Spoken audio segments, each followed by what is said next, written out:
যারা happy new year পালন করে, আমাদের যাদের কোনো উস্তাদ নাই তাদের ফজিলাত শেখ মিস্টার মৌলানা মোবাইল, গুগলে গিয়া যুবক ভাইরা সার্চ দিবা হ্যাপি নিউ ইয়ার অর্থ কি। জানুস দুই মাথাওয়ালা দেবতা, ইহুদি খ্রিস্টানরা বছর শেষ হলে ওই দেবতার মুখের কাছে গিয়া বলে, এই ভাগ্য দেবতার কাছে তারা কি বলে, জানুসকে ভাগ্য দেবতা মানে একটা মুক্তি, তার কাছে বলে এই বছরটা আমরা ভালো কাটাইছি, আগামী বছর আমাদেরকে ভালো কাটারের মতো তৌফিক দাও। মুমিনরা বুঝে না কোনো গুড়ার ডিমও, কি করে ইহুদি খ্রিস্টান করতেছে, ওয়াজাইয়ানু লাহুম মা বাইনা আইদিহিম ওয়া মা খালফাহুম। শয়তান মানে এমন ভাবে মুমিনদের ভিতরে প্রচার করে দিছে, এইটা মনে হয় রোজা, সবে বরাত, সবে কদর, সবে মিরাজের মতো হয়ে গেছে। মানে ভাত খায় আর না খায়, পায় আর না পায়, হ্যাপি নিউ ইয়ারের রাত 12টা বাজলে কেক আমাদেরকে কাটতেই হবে, কেক আমাদেরকে খেতেই হবে, এমন আছে কি না? এটা করা যাবে না। যারা এইটা করবেন তারা আল্লাহকে বাদ দিয়া, কথা বলেন, রব কাকে মানলো? কথা বলেন না, কাকে মানলো? ওই জানুস দেবতাকে মানলো। যারা এই যে হ্যাপি নিউ ইয়ার পালন করবে তারা রব হিসেবে কাকে মানবে? জানুস দেবতাকে। আর আল্লাহকে যদি তারা না মানে তাহলে আল্লাহ রাসূল হাদিসের ভিতরে বলেন আলমারউ মা মান আহাব্বা, যার সঙ্গে যার মোহাব্বত তার সঙ্গে তার কিয়ামত। মানে আপনি আর আমি মোহাব্বত করব আল্লাহকে, আল্লাহর রাসূলকে, কোরআনকে, হাদিসকে, উলামায়ে কিরামদেরকে, আমাদের কিয়ামত হবে উলামায়ে কিরামের সাথে। আর আমরা ভালোবাসবো ইহুদি খ্রিস্টানদেরকে। কথা বলেন কার সাথে? এই ইহুদি আর খ্রিস্টানদের সাথে। বুঝতে পেরেছেন কি আমার কথা?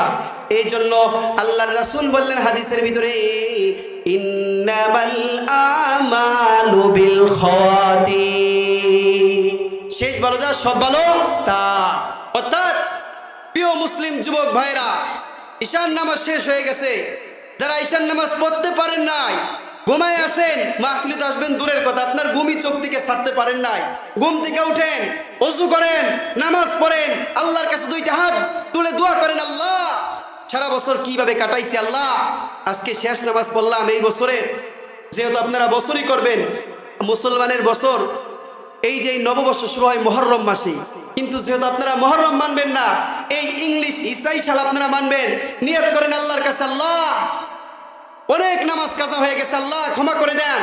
এরপরে ফজরের নামাজ পড়েন, ফজরের নামাজের পরে রজব মাস চলতেছে, বরকতময় মাস, দোয়া করেন, আল্লাহুম্মা বারিক লানা ফি রজব ওয়া শাবান ওয়া বাল্লিগনা রমাদান।